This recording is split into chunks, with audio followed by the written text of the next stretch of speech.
मेरे प्रिय नौजवान साथियों, नमस्कार। स्टडी 91 पर आप सभी लोगों का बहुत बहुत स्वागत है। दोस्तों, आज हम आपके लिए बहुत ही शानदार टेस्ट सीरीज लेकर आए हैं, जो मेरे दोस्तों आपके लिए बहुत ही शानदार है। तो इसलिए जुड़ जाइए मेरे साथ और अपने लक्ष्य की ओर, आगे की ओर अग्रसर हो चलिए। दोस्तों, क्या कहती है दुनिया और क्या कहता है ये आपका भाई?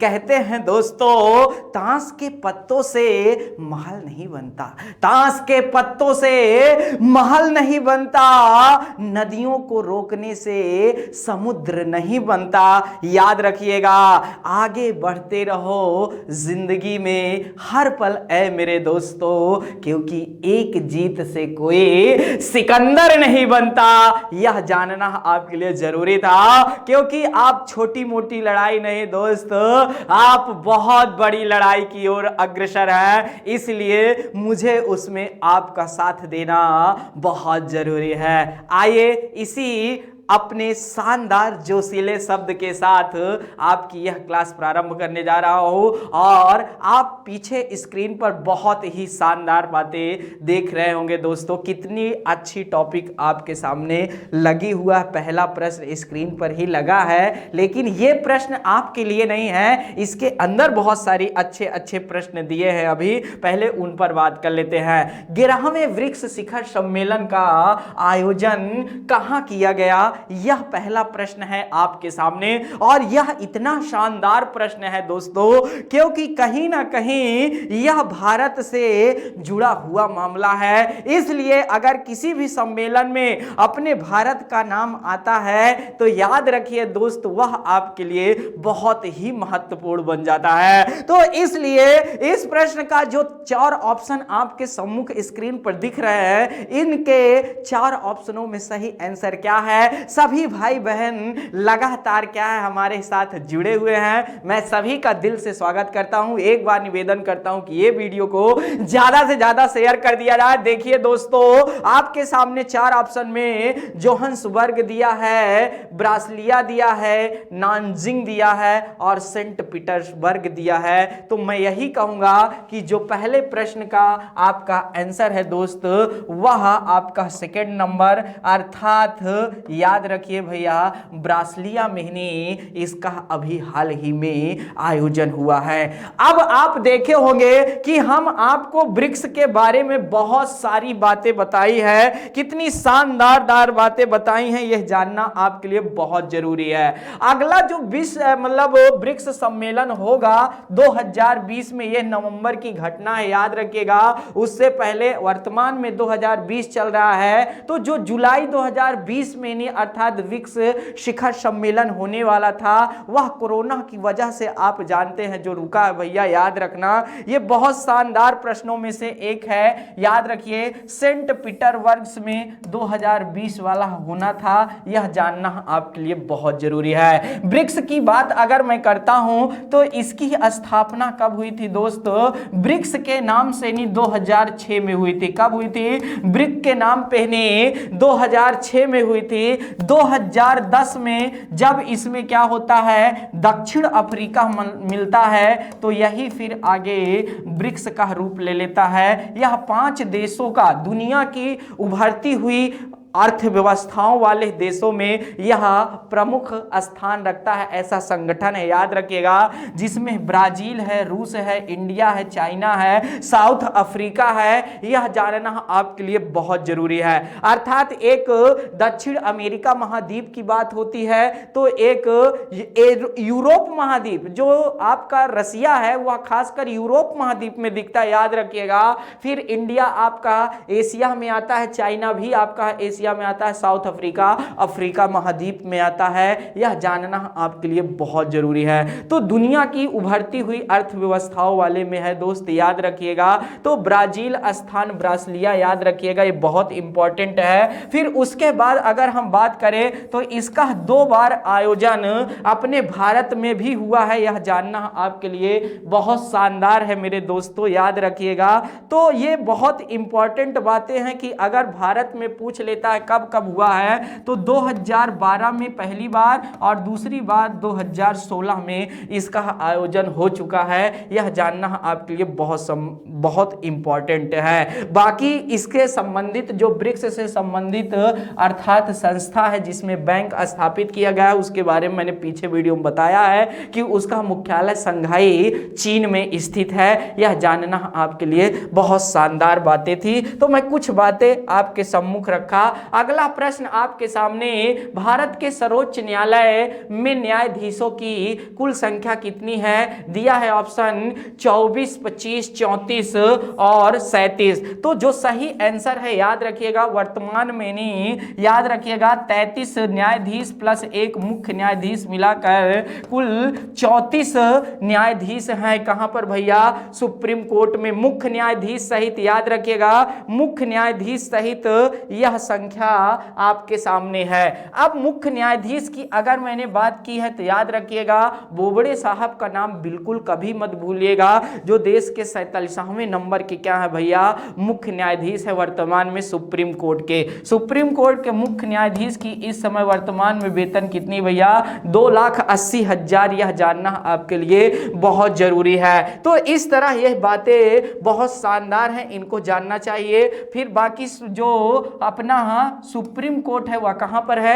दिल्ली में है। यह जानना भी आपके लिए बहुत जरूरी है। आगे बात करते हैं। अगली बात यह जानकर आपको अच्छा लगेगा कि जो पूरी पीठ है यह पूरी हो चुकी है, अर्थात 34 न्यायाधीशों की ही सुप्रीम कोर्ट बेंच कर रहा है भैया। पूरे न्यायाधीशों की संख्या अभी तक जितना दिया गया था वह पूरी भर चुकी है, अर्थात अब सुप्रीम कोर्ट में न्यायाधीशों की संख्या जब तक संसद नहीं बढ़ाएगी तब तक नहीं बढ़ेगी, अर्थात अभी पूर्ण हो गई है। अगला प्रश्न आपके सामने है, बौद्ध संगीत में कौन सी सुमेलित नहीं है? बौद्ध संगीत के शासक में प्रथम बौद्ध संगीत समिति याद रखिएगा कब हुआ था भैया? अजात शत्रु के शासनकाल में। जी हाँ बिल्कुल। द्वितीय कालाशोक, जी हाँ। तृतीय अशोक, जी हाँ। चतुर्थ बौद्ध संगीत याद रखिएगा हर्षवर्धन नहीं है, गलत है, क्योंकि यह मिलाने वाला यहाँ पर कनिष्क होता तो यह सही हो जाता, इसलिए यह क्या हो जाता है दोस्त? गलत हो जाता है। अब देख लीजिए, अगर ना याद रहे, अजात शत्रु, कालाशोक, अशोक, कनिष्क, पहले आ फिर का, फिर का आ फिर का। अगर कभी मैच दा अगर ऐसा आता है तो इसे भी देखने की बातें हैं। बाकी बौद्ध संगीत के बारे में नहीं, जब कभी लेक्चर पढ़ाया जाएगा तो वहां पर विस्तार से इसके बारे में बातें होंगी मेरे दोस्तों, याद रखिए। अगला प्रश्न है, हॉर्न ऑफ अफ्रीका का अंग है। 4 ऑप्शन आपके सामने हैं, इनमें से एक सही है। अल्जीरिया, मोरक्को तथा पश्चिमी सहारा, जी नहीं। लीबिया, सूडान तथा मिस्र, जी नहीं। सोमालिया, इथियोपिया और जिबूती, एकदम सही बात है। अर्थात याद रखिए अफ्रीका की सींग यही देश मिलकर के क्या करते हैं भैया? बनाते हैं हॉर्न ऑफ अफ्रीका। जब आप देखेंगे लाल सागर, तो लाल सागर का जहां से पार्ट याद रखिएगा थोड़ा सा कम दिखाई देगा, अर्थात ऐसे कोना दिखाई देगा, इस तरह ऐसे बना हुआ है, याद रखिएगा। यहीं पर जिबूती है तो इसी को कहते हैं बैल की सींग की तरह ना, अर्थात निकला हुआ है, अर्थात सींग की भांति, इसीलिए हॉर्न ऑफ अफ्रीका के नाम से जाना जाता है। ये सब अफ्रीका महाद्वीप के देश हैं। और याद रखना देशों की दृष्टि से सबसे ज्यादा अगर किसी देश में मतलब किसी महाद्वीप में देश है तो वह अफ्रीका है, 54 देश, याद रखिएगा। अगला प्रश्न आपके सामने, संविधान सभा की प्रथम बैठक कब हुई थी? याद रखिए दोस्त, यह जानना आपके लिए बहुत जरूरी है। यह जानना 1946 में जब क्या होता है, संविधान सभा की गठन होती है, तो पहली बैठक याद रखिएगा 9 दिसंबर 1946 ईस्वी को होती है। 9 दिसंबर 1946 ईस्वी को होती है, जिसमें सच्चिदानंद सिन्हा को, जिसमें क्या होता है मेरे भाइयों बहनों, जिसमें सच्चिदानंद सिन्हा को याद रखिएगा अस्थाई अध्यक्ष बनाया जाता है। क्यों बनाया जाता है? क्योंकि फ्रांस के रूप में देख करके, जैसे फ्रांस ने जब उसका संविधान का निर्माण हुआ था तो अपने सबसे बुजुर्ग अर्थात जो प्रतिनिधि थे उन्हीं को अस्थाई अध्यक्ष बनाया था, उसी की तर्ज में भारत ने भी सबसे बुजुर्ग को क्या किया था? अस्थाई अध्यक्ष बनाया था। यह जानना चाहिए। सच्चिदानंद सिन्हा पहली बैठक में नहीं अस्थाई अध्यक्ष अर्थात संविधान सभा में भैया चुने जाते हैं, यह जानना चाहिए। फिर दूसरे दिन दूसरी बैठक होती है 11 दिसंबर 1946 को, और इस दिन क्या होता है, डॉक्टर राजेंद्र प्रसाद अस्थाई अध्यक्ष कौन थे, सच्चिदानंद सिन्हा थे, लेकिन डॉक्टर राजेंद्र प्रसाद 11 दिसंबर 1946 को अस्थाई अध्यक्ष बनते हैं। यह जानना चाहिए किसके, संविधान सभा के। यह प्रश्न भी अगर आता है तो जानना चाहिए। यह जानकर आपको अच्छा लगेगा कि संविधान सभा की जो अंतिम बैठक हुई थी वह 24 जनवरी 1950 को हुई थी। यह प्रश्न अपने आप में बहुत शानदार प्रश्नों में से एक है। पहली बैठक में याद रखिएगा कुल 9 महिलाएं ही भाग ली थी, जो कि पूरे संविधान सभा में अर्थात 15 महिलाएं थी, उन्होंने भाग लिया था। तो यह प्रश्न भी आपके लिए बहुत शानदार है। बाकी आगे जब कभी क्लास लगेगी तो बहुत विस्तार से बताया जाएगा। आगे भैया इंटरनेशनल एस्ट्रोनॉमिकल यूनियन, इसको शॉर्ट में कहते हैं IAU। कुछ और निकल रहा है क्या, IAU, कोई बात नहीं, वो आप लोग सब समझते हैं। इंटरनेशनल एस्ट्रोनॉमिकल यूनियन 2006 में याद रखिएगा 24 अगस्त की वह डेट है, 24 अगस्त की वह डेट में याद रखिएगा IAU ने क्या किया था भैया, प्लूटो को ग्रह की श्रेणी से हटा दिया था। प्लूटो को ग्रह की श्रेणी से हटाने का कारण यह था कि जो आपका अर्थात प्लूटो था, याद रखिए, जो आपका प्लूटो ग्रह था वह क्या कर रहा था मेरे भाइयों बहनों, यह जानना आपके लिए बहुत जरूरी है। वह ये कर रहा था कि जो भैया ये प्लूटो था सौर मंडल का सबसे छोटा ग्रह, याद रखिएगा सौर मंडल का सबसे छोटा ग्रह में से एक था, सौर मंडल के सबसे छोटे ग्रह में से क्या था, एक था। यह क्या करता था, यह अरुण की जो कक्षा थी ना उसमें प्रवेश कर जाता था। तो अब ग्रह की परिभाषा से यह दूर होता था। ग्रह क्या है भैया, वह पिंड जिसका आकार हो, जिसका उत्पत्ति क्या हुआ है, सूर्य से हुआ हो, वह सूर्य की क्या हो, चक्कर लगाता हो, सूर्य के प्रकाश पर निर्भर हो और दूसरे किसी ग्रह की कक्षा में प्रवेश, ऑर्बिट में प्रवेश ना करता हो। तो जो आपका याद रखिएगा क्या प्लूटो था, यह वरुण की कक्षा में ओवरलैप अर्थात प्रवेश कर जाता था, जिसे क्या किया गया, ग्रह की श्रेणी से हटा करके बौने ग्रह की श्रेणी में क्या किया गया, रखा गया। यह आपका बुध है, ये आपका शुक्र है, ये आपकी पृथ्वी, ये मंगल, ये बृहस्पति, ये शनि, ये अरुण, ये वरुण, ठीक है। ये आपके सूर्य से दूरी के अनुसार क्या है भैया, ग्रह हैं सभी। बाकी सबका भी क्लास लगेगी तो बताया जाएगा। तो प्लूटो को ग्रह की श्रेणी से हटाया गया, कब हटाया गया, 2006 में। कौन हटाया, IAU। अब ये कहोगे क्या है भैया, तो इसका नाम है अंतरराष्ट्रीय खगोलीय संघ, हिंदी में क्या कहते हैं, अंतरराष्ट्रीय खगोलीय संघ है। यह जानकर आपको अच्छा लगेगा, क्या अच्छा लगा मेरा दोस्त, जो खगोल शास्त्र से संबंधित जितने भी क्या है भैया संगठन है छोटे मोटे, उनमें से सबसे बड़ा संगठन दुनिया का यही है। और इसमें दुनिया के बहुत सारे जो खगोल से संबंधित अध्ययन करने वाले देश हैं वह इसमें क्या है, सम्मिलित हैं। यह जानना आपके लिए बहुत जरूरी है। तो क्या है यह, इसकी स्थापना कब हुई थी, 1919 में हुई थी, यह जानना आपके लिए बहुत जरूरी है। और जो इसका मुख्यालय है वह भैया पेरिस में है, जिसे सुंदर और सुरह का देश कहा जाता है, याद रखिएगा, अर्थात फैशन की नगरी के नाम से भी जाना जाता है पेरिस। यह जानना किसकी, फ्रांस की राजधानी है। ये बहुत महत्वपूर्ण बातें थी, यहां से भी प्रश्न बने तो आप इनको बहुत शानदार तरीके से करिएगा। गोबी मरुस्थल अर्थात किस देश में स्थित है, तो गोबी मरुस्थल जो मोस्ट इंपॉर्टेंट है, पहली बात तो यह एशिया का मरुस्थल है, यह प्रश्न यहां से भी आता है। और यह खासकर जो स्थित है वह मंगोलिया में स्थित है। उत्तरी चीन में भी अगर आ जाता है तो उत्तरी चीन में भी इसका कुछ पार्ट है, ये जान लीजिएगा। यह एक ठंड मतलब शीत मरुस्थलों में से एक है, याद रखिएगा, मंगोलिया में ही। ये बहुत इंपॉर्टेंट पार्ट है। मंगोलिया जो देश है याद रखिएगा वह रूस और चाइना के बीच में है, याद रखिएगा, बहुत इंपॉर्टेंट है अपने आप में। अगला प्रश्न आपके सामने स्क्रीन में इनमें से कौन सा देश भारत के साथ सबसे लंबी स्थलीय सीमा बनाता है मेरे दोस्त?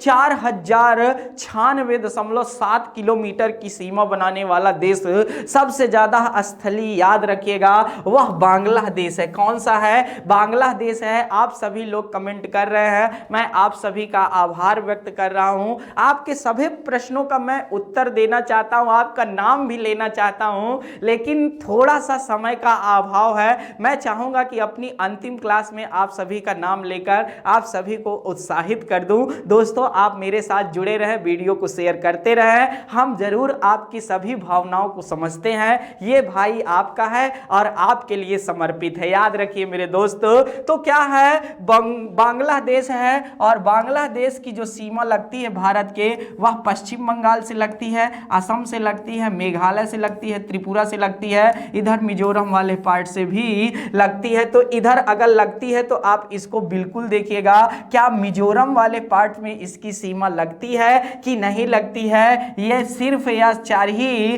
राज्यों को स्पर्श करता है। यहां से भी प्रश्न अगर बनते हैं तो यह जान लीजिएगा। वहां पर सिक्किम का नाम आता है, क्या सिक्किम से इसकी सीमा लगती है? तो जी नहीं, बिल्कुल नहीं लगती है। ये जानना आपके लिए जरूरी है। ये बहुत इंपॉर्टेंट प्रश्नों में से एक है। बांग्लादेश अपने आप में बहुत शानदार है। अगला बात है ग्रीन हाउस गैस है। ग्रीन हाउस गैस क्या होता है मेरे दोस्त? जैसे यह क्या है? पृथ्वी है। ये क्या है? आपकी पृथ्वी है। तो पृथ्वी पर क्या होता है? ऐसे एक वायुमंडल होता है। क्या होता है? वायुमंडल होता है, ऐसे आवरण ढका होता है। और पृथ्वी से फिर कुछ ही दूरी पर क्या होता है? एक ऐसी गैसों की मोटी लेयर पाई जाती है जिसमें से कार्बन डाइऑक्साइड गैस की प्रधानता होती है। यह जानना आपके लिए बहुत जरूरी है। ये गैस क्या करती है भैया? बहुत सारी गैसें मिल करके ग्रीन हाउस गैस बनाती है। जान लीजिए, ये गैस क्या करती है? ऐसे एक लेयर बनाती है। जैसे ही सूर्य का प्रकाश क्या होता है? जैसे ही सूर्य का प्रकाश आता है, पृथ्वी की सतह से टकराता है, और टकराने के बाद वापस क्या करता है भैया? जाना चाहता है। तो यह ग्रीन हाउस गैस क्या करती है? अर्थात रोक लेती है उस प्रकाश को। इसलिए पृथ्वी का औसतन तापमान 15 डिग्री सेल्सियस बना रहता है। यह जान लीजिए। अगर ग्रीन हाउस गैस ना रहे, अगर खत्म हो जाए, अर्थात प्रभावहीन हो जाए, तो यह जान लीजिएगा जो डिग्री मतलब तापमान होगा वह -18 डिग्री सेल्सियस होगा। यह प्रश्न अभी हाल ही के पीसीएस में आया हुआ प्रश्न है। यहां से भी बहुत शानदार बातें निकल कर आती हैं। दोस्तों, अगर हम आपके लिए मेहनत करते हैं तो आपका भी उत्तरदायित्व होता है कि बस थोड़ा सा वीडियो को रोक करके अपने समस्त भाइयों तक प्लीज वीडियो को शेयर कर दिया करिए। अच्छा लगता है थोड़ा सा। देखते हैं कौन भाई मेरी बात को मानता है और ज्यादा से ज्यादा वीडियो को शेयर करता है। तो इस तरह ग्रीन हाउस गैसों को बिल्कुल याद रखेगा, जिसमें से कार्बन डाइऑक्साइड को तो कभी भूलिएगा ही नहीं। यह जानना आपके लिए बहुत जरूरी है। अगला प्रश्न है, प्रकृति में सबसे अधिक मात्रा में पाया जाने वाला कार्बनिक अयौगिक कौन सा है? तो याद रखिएगा, प्रकृति में सबसे ज्यादा पाया जाने वाला जो कार्बनिक यौगिक है वह कौन सा है भैया?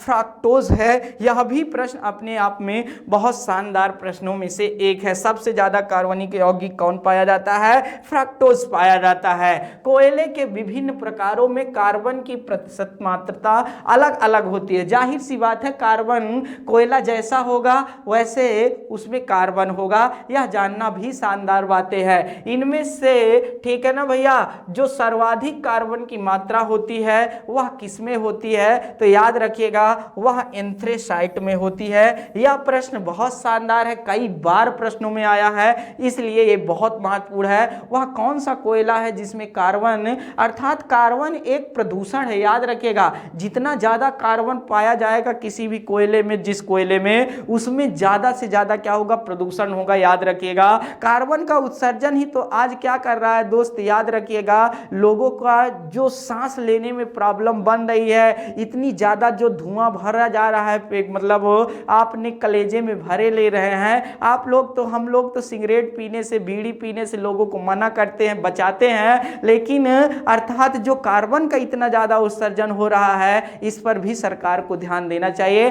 और सरकार के साथ साथ विश्व को भी इस पर ध्यान देना चाहिए, अमेरिका, चीन जैसे देशों को। तो इसलिए जानना आपके लिए बहुत जरूरी है। किस आधार पर मंडली, ठीक है, मेंडलीफ होना चाहिए, याद रखिए यहां पर मेंडलीफ, ठीक है, यहां मेंडलीफ लिख लीजिएगा। मेंडलीफ आवर्त सारणी को वर्गीकृत किया जाता है तो याद रखिएगा परमाणु भार के आधार पर। किस पर भैया? परमाणु भार के आधार पर। यह प्रश्न परमाणु क्रमांक भी होता है जी, लेकिन गलत है, परमाणु भार के आधार पर। यह जानना आपके लिए बहुत जरूरी है। अगला प्रश्न आपके सामने है, वायुमंडल में सामान्यतः कार्बन डाइऑक्साइड जो गैस है वह पाई जाती है। तो यह जानना आपके लिए बहुत जरूरी है। जो ये हमारा हमने बताया था, ये मान लीजिए वायुमंडल है, ये आपकी पृथ्वी है। पृथ्वी के मतलब अर्थात यहाँ ये वायुमंडल है। वायुमंडल में जो याद रखिएगा कार्बन डाइऑक्साइड की मात्रा है वह कितना है मेरे दोस्त? 0.03% है, 0.03%। अर्थात आपकी कौन है भैया? कार्बन डाइऑक्साइड गैस है। फिर उसके बाद 78% आपका क्या है भैया? याद रखिएगा कौन सी गैस पाई जाती है? नाइट्रोजन गैस पाई जाती है। और 20.93% अर्थात लगभग 21% जो है भैया आपकी ऑक्सीजन गैस पाई जाती है। तो सबसे ज्यादा नाइट्रोजन, फिर उसके बाद ऑक्सीजन का नाम आता है, यह जान लीजिए। और यह दोनों ही मिलकर लगभग 90% खुद गैसों का निर्माण वायुमंडल में उपस्थित है। निर्माण क्या है यह भी शानदार। निम्न में से कौन सा एंजाइम लार में पाया जाता है? तो यह जान लीजिए आप, टाइलिन जो होता है वह क्या होता है मेरे दोस्त?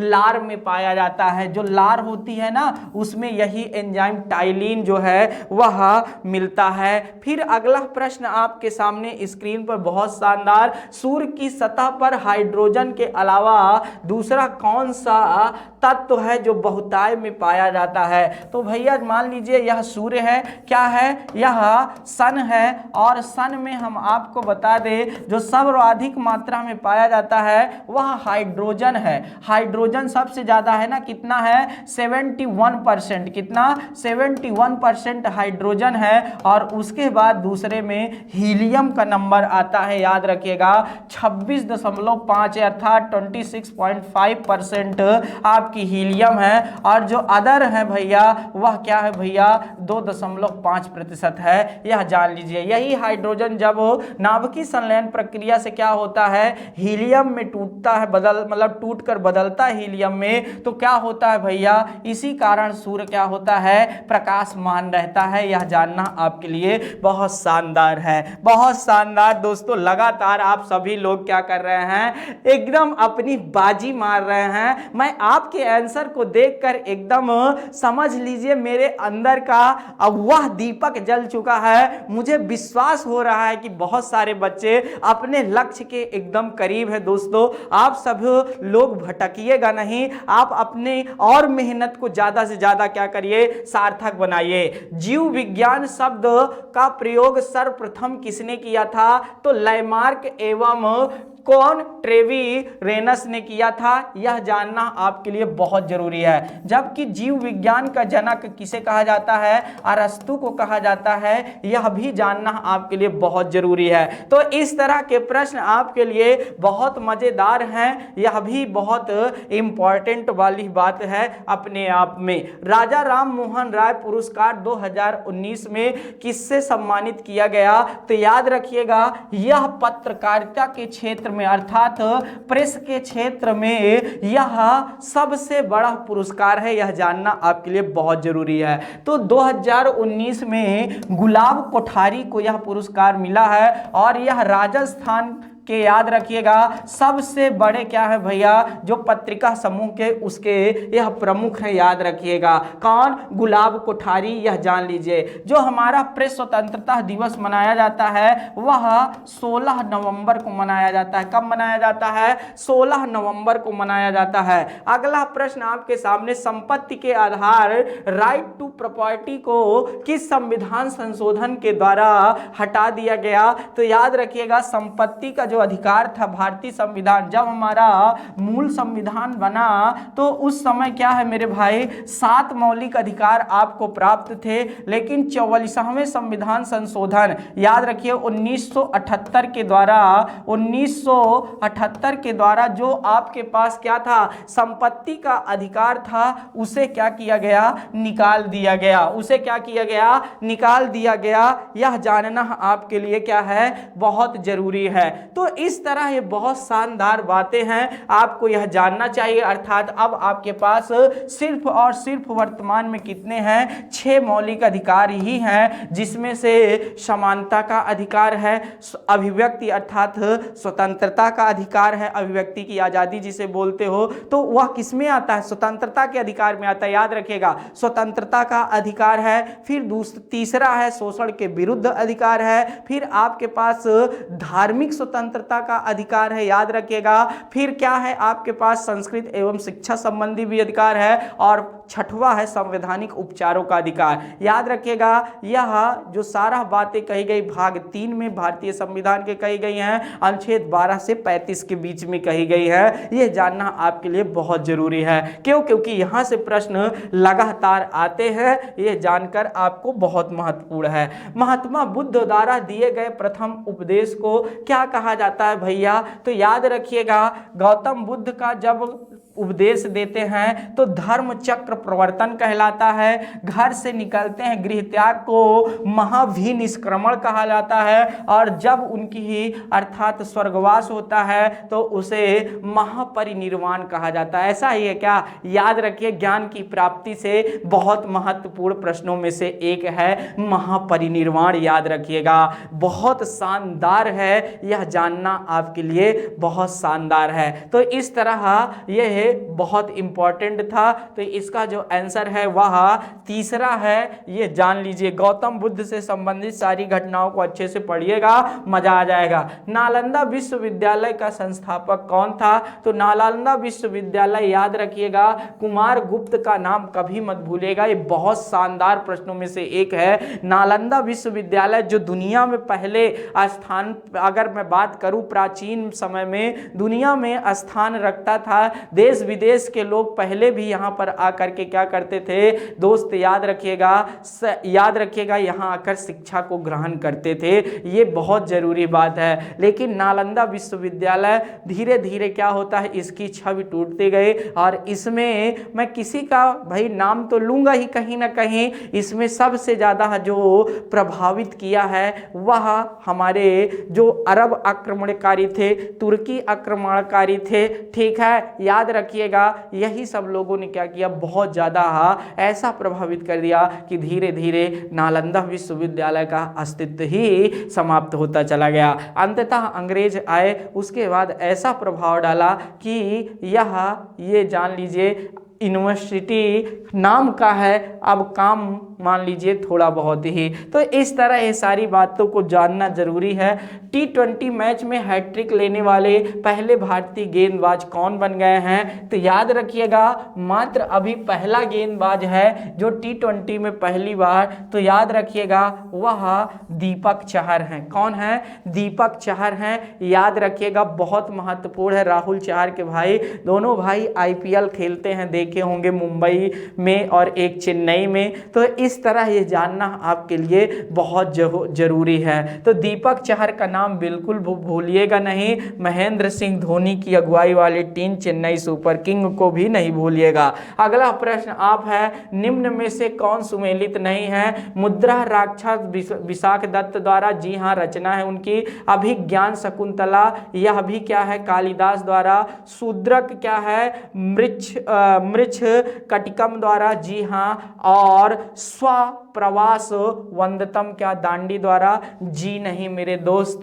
यही तो गड़बड़ हो गया ना, यही तो गड़बड़ हो गया। काव्य दर्शम इनकी दांडी की बहुत प्रसिद्ध रचनाओं में से एक है, अर्थात दांडी की यह रचना नहीं है। यह जानना आपके लिए बहुत जरूरी है। अगला प्रश्न आपके सामने, 11वें ब्रिक्स शिखर सम्मेलन की थीम क्या थी? तो याद रखिए क्या लिखा है भैया, इसमें आपके सामने ये जानना आपके लिए बहुत जरूरी है। तो economics growth for an innovative future लिखा हुआ है, याद रखिएगा। Economic growth for an innovative future इस बार जो हुआ था ब्रिक्स सम्मेलन, उसकी थीम थी, यह जानना आपके लिए जरूरी है। जो ब्रासीलिया अभी पढ़ रहे थे ना आप लोग, वहीं पर जो हुआ था उसकी यह थीम थी, याद रखिएगा। अगला प्रश्न आपके सामने है, संयुक्त सैन्य अभ्यास शक्ति 2019 का आयोजन किस राज्य में किया गया?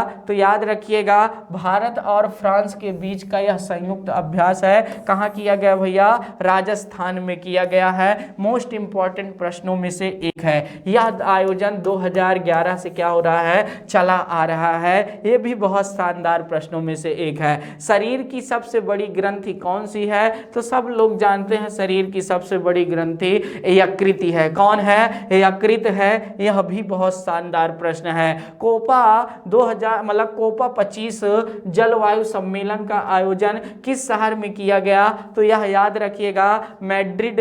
कहां पर भैया? स्पेन में किया गया। यह भी प्रश्न अपने आप में बहुत शानदार प्रश्नों में से एक है। यह जानना आपके लिए बहुत जरूरी। समय ज्यादा नहीं लूंगा क्योंकि बच्चों का मांग होती है। गायत्री मंत्र संबंधित है किससे भैया? ऋग्वेद से है, सभी लोग जानते हैं। सबसे प्राचीन वेद याद रखिएगा इन्हीं है, अर्थात ऋग्वेद ही है, ये जान लीजिएगा। और चारों वेद चार होते हैं, चारों का नाम दिया हुआ है, याद रखिएगा। संगीत का वेद आप लोग खुद जानते हैं, जादू टोना का वेद आप लोग खुद जानते हैं, अथर्ववेद को कहा जाता है। और यजुर्वेद का तो अपने आप में कोई गुण ही नहीं मेरे दोस्त, याद रखिएगा। ये प्रश्न इतने शानदार हैं जिनको देखकर मजा आ जाता है। तो इस तरह ऐसे प्रश्न आपको बिल्कुल याद रखना चाहिए। ऐसे प्रश्नों को आपको भूलना नहीं चाहिए। ऐसे प्रश्नों को आपको भूलना नहीं चाहिए। यह जानना आपके लिए बहुत जरूरी है।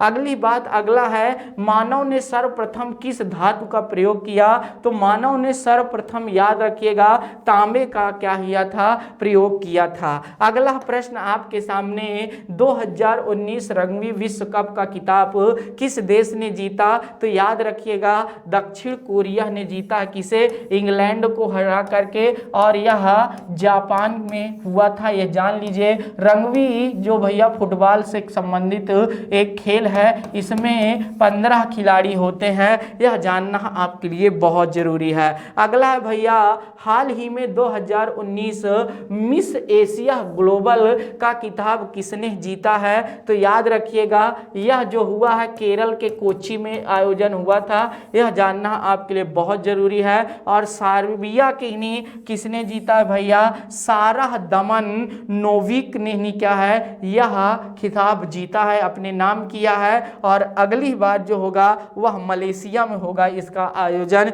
यह भी जानना आपके लिए जरूरी था। अगला प्रश्न, इनमें से किसने देवधर ट्रॉफी 2019 का खिताब जीता? ये भारत के क्रिकेट से संबंधित, याद रखिएगा, देश की अंतर घरेलू प्रतियोगिता है, यह जानना चाहिए। तो इंडियन बी ने जीता। यह भी बहुत शानदार प्रश्नों में से एक है। अगला प्रश्न है, गोबर गैस में प्रमुखतः क्या होता है? याद रखिएगा। तो गोबर गैस में आप लोग जानते हैं मीथेन की प्रधानता होती है, और यह जानना आपके लिए बहुत जरूरी है। आप देखे होंगे बचपन में जब हम लोग कक्षा 10-11 में पढ़ रहे थे, 2009-10 की ये कहानी है, ठीक है, कक्षा 10 की कहानी है। मुझे याद है, आ रहा है कि उस समय हम लोग भी बहुत गोबर गैस का क्या करते थे मेरा दोस्त, गोबर कहानी बहुत अच्छा बनाते थे। गोबर गैस वाला बल्ब लगाते थे, जलता था, उसी के नीचे बहुत स्मेल तो आती थी सड़े अंडे की तरह, लेकिन थोड़ा थोड़ा जब जलता था तो अच्छा लगता था। पहली शोध थी, गांव के लोग आते थे, अरे बाप रे उनका लड़का ये कर लिया, बड़ा मजा आता था मेरे भाई। यह जानना आपके लिए बहुत जरूरी है। तो याद रखिएगा ये बहुत अच्छे खेलों में से एक है। खेल क्या है? बहुत अच्छी बात है, इससे सोच डेवलप होती है, सोचने की क्षमता। आप भी सोचिए, सोचना चाहिए लेकिन गलत नहीं। निम्नलिखित में से कौन सा कंप्यूटरों को टेलीफोन लाइनों, ठीक है, का प्रयोग करके डाटा अंतरित करने ठीक है, करने की अनुमति देता है, तो वो कौन देता है भैया? मोडम देता है। यह प्रश्न भी अपने आप में बहुत शानदार है, ये जान लीजिएगा। हाल ही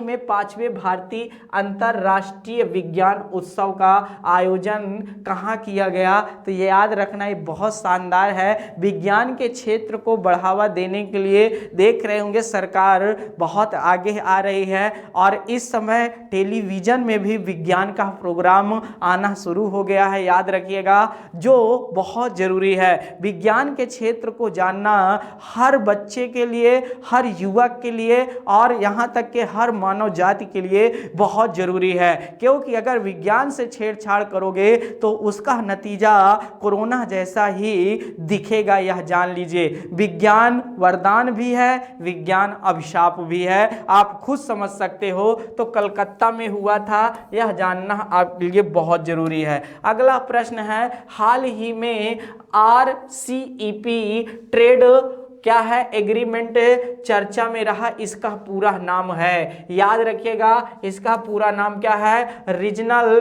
कंप्रेसिव इकोनॉमिक पार्टनरशिप, याद रखिएगा। इस जो ट्रेड एग्रीमेंट है, इसमें भारत ने मना कर दिया है शामिल होने के लिए, और इसका कारण क्या था मेरे दोस्त?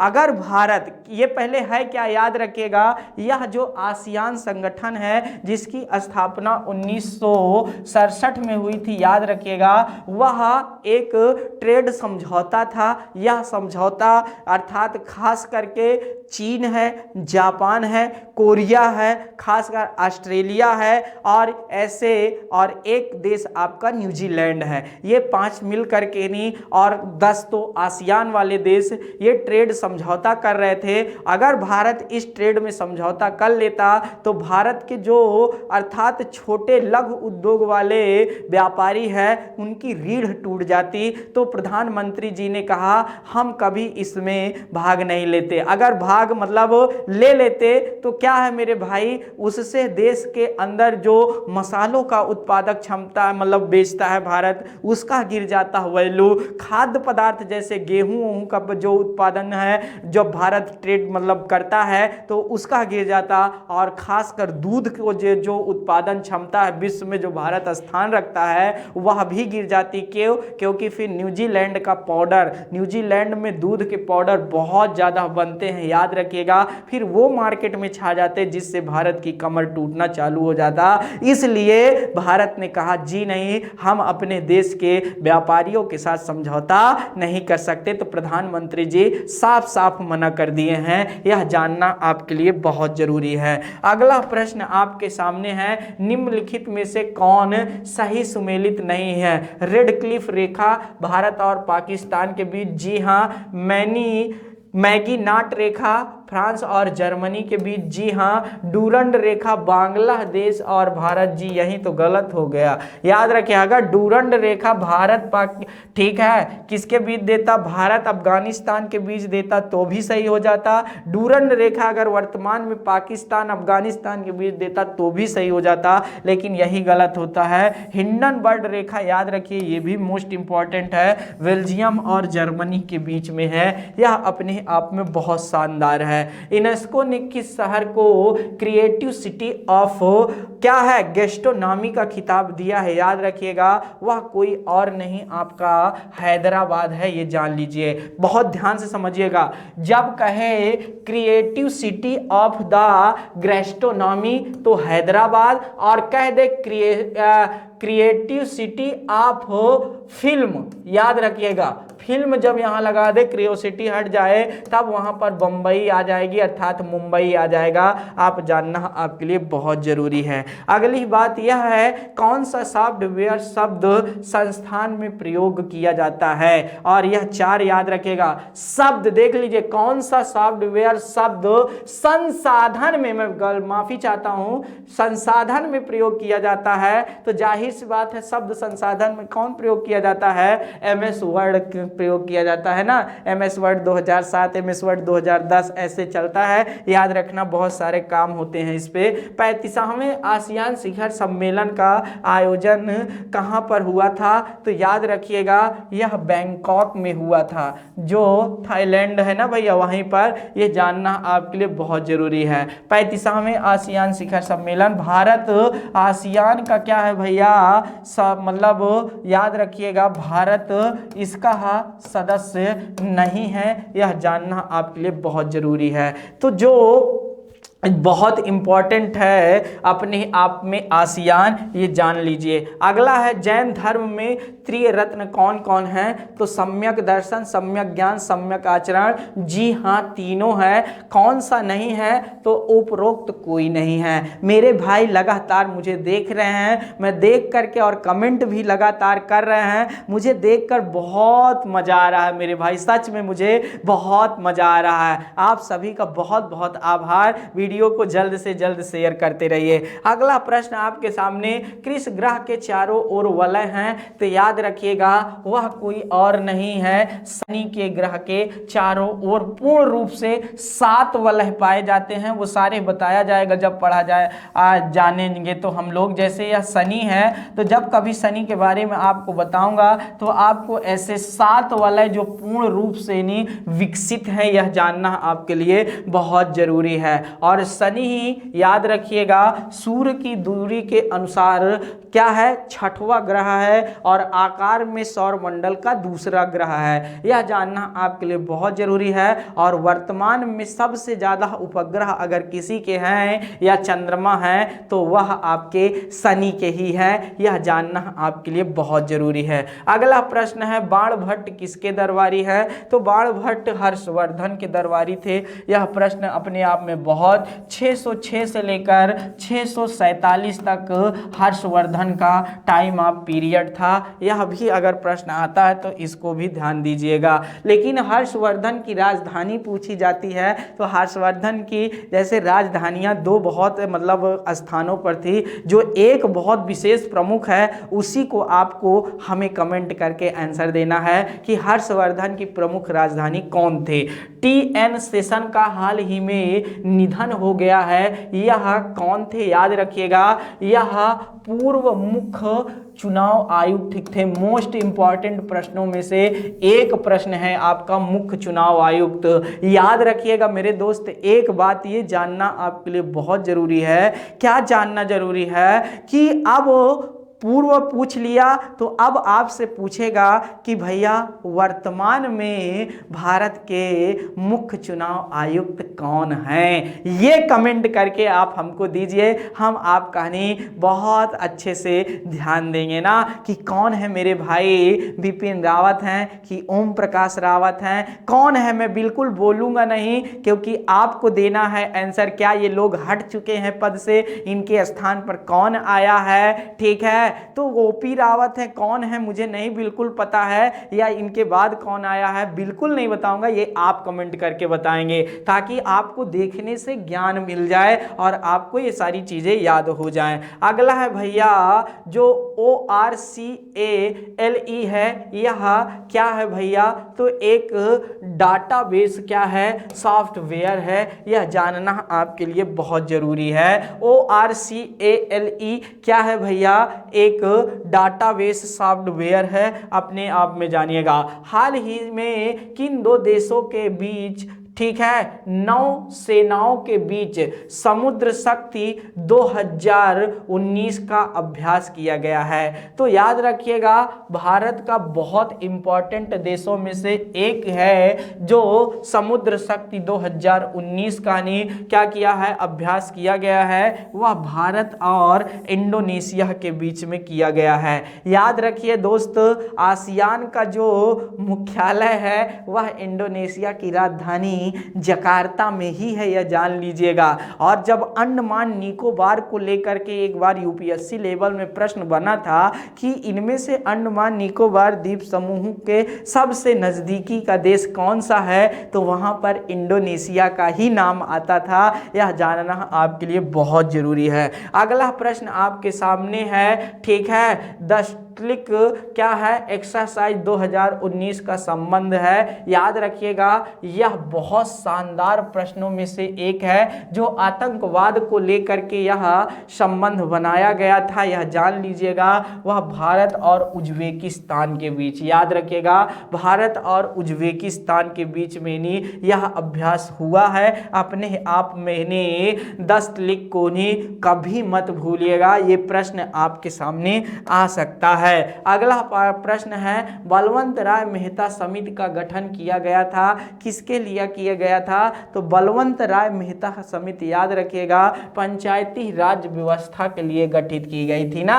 याद रखिएगा, अशोक मेहता समिति, बलवंत राय मेहता समिति, इनका नाम जब आता है अपने आप में तो ये अपने आप में महान हो जाते हैं, याद रखिएगा। और यही समितियां हैं जिन्होंने कहा था कि पंचायत राज व्यवस्था जो स्थानीय स्तर की सरकारें हैं उनमें त्रिस्तर रखा जाए कि 2 स्तरीय रखा जाए, अपने अपने सुझाव दिए थे दोस्तों। तब इसी के तहत 73वां संविधान संशोधन 1992 आता है, याद रखिएगा। और उसी के तहत देश के अंदर जो त्रिशंकु सरकार की स्थापना हो जाती है, राज्यों का स्थानीय सरकार के रूप में, जिसे त्रिपटल के रूप में भी जाना जाता है। तो ये बहुत इंपॉर्टेंट बात बन जाती है स्थानीय स्तर पर, अर्थात अब संविधान का भाग बन गया है जो स्थानीय सरकारें हैं। तो ये बहुत इंपॉर्टेंट है, पहले राज्यों के ऊपर छोड़ा गया था, ये जान लीजिए। 11वीं अनुसूची जुड़ी थी ना देश में, नहीं अपने आप में महत्वपूर्ण है। अगला है भाई, भारत में अब तक कितनी बार राष्ट्रीय आपातकाल की घोषणा की जा चुकी है? तो अभी तक राष्ट्रीय आपातकाल 3 बार लगा था, याद रखिएगा, 1962, 1971, याद रखिएगा, और 1975, यही 3 बार है। एक बार चीन के साथ, एक बार पाकिस्तान के साथ, और एक बार लगा था भारत में सशस्त्र विद्रोह के कारण, अर्थात जिसे पहले आंतरिक विद्रोह के नाम से जाना जाता है, लेकिन इस आंतरिक विद्रोह शब्द को 44वें संविधान संशोधन 1976 के द्वारा क्या किया गया था, हटा दिया गया था। तो ये भी अपने आप में क्या है मेरे दोस्त, बहुत महत्वपूर्ण प्रश्न है, ये जान लीजिए। और यह युद्ध तो दुनिया नहीं भूलती है, स्वर्णिम अक्षरों से लिखा गया था कि भारत ने बांग्लादेश को क्या करवाया था दोस्त, मुक्ति दिलाई थी, अर्थात पूर्वी पाकिस्तान जो वर्तमान में बांग्लादेश है उसको मुक्ति मिली थी, यह जान लीजिएगा। और फिल्म एक है जिसमें सनी देओल साहब रोल निभाते हैं, शायद बॉर्डर है, क्या संदेश से आते हैं तो क्या क्या करते हैं, ये जान लीजिए। अगला प्रश्न आपके सामने है, 1 बाइट बनता है कितना भैया, 8 बिट के। ये भी बहुत शानदार अपने आप में प्रश्न है कंप्यूटर का। कंप्यूटर साक्षरता दिवस कब मनाया जाता है? तो हम बताए थे भैया, ये प्रश्न बहुत शानदार, इसीलिए मैं दोबारा लेकर आया हूँ। 2 दिसंबर को उन्हें कंप्यूटर साक्षरता दिवस मनाया जाता है। आज दुनिया टेक्नोलॉजी की ओर बढ़ती चली जा रही है, डिजिटलीकरण का जमाना है, कंप्यूटर का अहम रोल है। आपके सामने जो स्क्रीन पर चल रहा है उसमें भी कंप्यूटर और कैमरे का बहुत बड़ा रोल है। तो याद रखिए दोस्त, इसलिए इस दिवस को आपको कभी नहीं भूलना चाहिए। अगला प्रश्न है, विश्व में सर्वाधिक कंप्यूटर वाला देश कौन है? तो याद रखिए भैया, जो विश्व का सर्वाधिक विकसित देशों में आता है वह यूएसए है, याद रखिएगा। ऐसा नहीं कि सिंगापुर का स्थान कम है, ये याद रखिएगा, लेकिन सबसे ज़्यादा कंप्यूटर का जो प्रयोग हो रहा है वो कहाँ पर हो रहा है, वह संयुक्त राज्य अमेरिका में होता है, यह जानना आपके जरूरी है भैया। साहित्य के लिए दिए जाने वाला जी.से.वी पुरस्कार 2019 में किसे सम्मानित किया गया? याद रखिएगा, यह पुरस्कार साहित्य के क्षेत्र में दिया जाता है और उन्हीं को दिया जाता है जो काल्पनिक क्या है, कहानियां अर्थात लिखते हैं, ये जानना आपके लिए बहुत जरूरी है। तो इस बार जो दिया गया है वह माधुरी विजयन को दिया गया है। इनका जो उपन्यास है क्या है भैया, द फार फील्ड के, याद रखिएगा, यह भी बहुत शानदार बातों में से एक है, याद रखिएगा। अपना देख लीजिएगा थोड़ा, द फॉर फील्ड के लिए यह पुरस्कार इनको मिला था। संसार का सर्वाधिक सक्रिय ज्वालामुखी कौन सा है दोस्त? तो संसार का सक्रिय ज्वालामुखी याद रखिएगा किलायु है, और यह किलायु किसका पार्ट है? याद रखिएगा हवाई द्वीप का है। हवाई द्वीप किसका पार्ट है? तो याद रखिएगा उत्तरी अमेरिका महाद्वीप का पार्ट है। तो याद रखिए जो किलायु दुनिया की सबसे सक्रिय ज्वालामुखी है वह हवाई द्वीप पर पाई जाती है, और जो हवाई द्वीप है वह याद रखिएगा आपका कहाँ है मेरे भाई? वह आप कहानी उत्तरी अमेरिका में पड़ता है। यह बात आपके लिए जानना जरूरी है। कंप्यूटर में पासवर्ड सुरक्षा करती है, किसकी करती है? याद रखिएगा भैया 3 नहीं 4 ऑप्शन आपके सामने है। हार्डवेयर के पुराने क्या है? पढ़ने से, सॉफ्टवेयर की त्रुटियों से? जी नहीं भैया, तंत्र के अधिकृत अभिगमन से यह होता है। याद रखिएगा भैया, बहुत इंपॉर्टेंट है। विंडोज सॉफ्टवेयर का निर्माण किया गया है, तो विंडोज सॉफ्टवेयर का निर्माण याद रखिएगा IBM ने किया था। यह जानना आपके लिए बहुत जरूरी है। इंटरनेशनल बिजनेस मशीन के रूप में इसे भी जाना जाता है। इंटरनेट बिजनेस मशीन है कि इंटरनेशनल है, याद रखिएगा। कौन सी जोड़ी असत्य है? 4 ऑप्शन आपके सामने हैं। क्या हड़प्पा सिंधु नदी के तट पर है? जी नहीं, गलत है। हड़प्पा याद रखिएगा रावी नदी के बाएं तट पर है ना। रावी नदी के क्या है? बाएं तट पर है। और इनकी खोज 1921 ईस्वी में सर जॉर्ज मार्शल के नेतृत्व में श्री दयाराम बहादुर जी साहनी साहब ने किया था। यह भी बात अपने आप में बहुत इंपॉर्टेंट है। मोहनजोदड़ो याद रखिएगा यह क्या है भैया? और हड़प्पा याद रखिएगा सिंधु घाटी इंडस वैली ऑफ सिविलाइजेशन में खुदाई अर्थात पूरा स्थल वाला प्रथम क्या है? पूरा स्थल था। यह जानना आपके लिए जरूरी है। ठीक है, मोहनजोदड़ो किस नदी? जी हाँ, सिंधु नदी के दाएं तट पे। और अगर मेरे दोस्तों अगर टाइम मिलेगा, अभी नहीं एग्जाम के बाद, एक मूवी है मोहनजोदारो ऋतिक रोशन साहब की, जरूर देखिएगा, आपको सारा सिंधु घाटी सभ्यता का पता हो जाएगा। कालीबंगा घाघरा, जी हाँ एकदम सही है, अर्थात गलत कौन था? पहला वाला। यह जानना आपके लिए जरूरी है। अगला प्रश्न है, अधिकतर कंप्यूटर समझ सकता है अंग्रेजी भाषा सदृश उच्च स्तरीय निर्देश में? जी हाँ एकदम सही बात है, अंग्रेजी भाषा को ज़्यादा से ज़्यादा उच्च स्तरीय वाला समझता है। हाल ही में खलीफा बिन जायद क्या है भैया? अल नहयान को किस देश का राष्ट्रपति चुना गया है? तो याद रखिएगा UAE कोहनी, याद रखना UAE के यह चौथी बार क्या हुए हैं?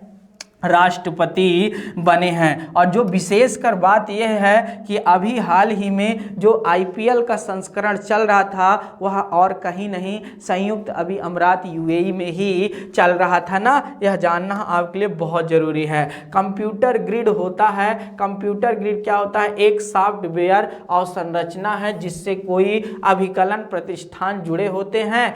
जी हाँ एकदम सही बात है, यह जानना आपके लिए बहुत जरूरी है। यह मोस्ट इंपॉर्टेंट प्रश्न है। अगला है, लास्ट प्रश्न है, किसने मॉडर्न पीरियोडिक लॉ को प्रतिपादित किया था? तो ये जरूर जानना चाहिए, मोस्ली ने किया था। तो इस तरह दोस्तों आपको बहुत अच्छे अच्छे प्रश्न कराए जा रहे हैं। याद रखिए दोस्तों, ज़्यादातर याद रखिएगा, मैं यही कहना चाहूँगा कि लगातार आप इन वीडियो को देखते रहिए, आपके समस्त प्रश्न क्या हो जाएंगे? सॉल्व हो जाएंगे। घबराने की बात नहीं है, लगातार जुड़े रहिए, मजा आता रहेगा। फिर हम अगले वीडियो के साथ हम फिर मिलेंगे। आज की क्लास यहीं तक, फिर मिलेंगे एक नए आयाम के साथ अगली क्लास में। बहुत बहुत धन्यवाद, आप हमारी बात को सुना, हमारे वीडियो को फिर एक बार दोस्तों आपसे निवेदन है, नए हैं तो चैनल को सब्सक्राइब करके प्लीज़ वीडियो को शेयर कर दीजिए। बहुत बहुत आभार व्यक्त, धन्यवाद, जय हिंद।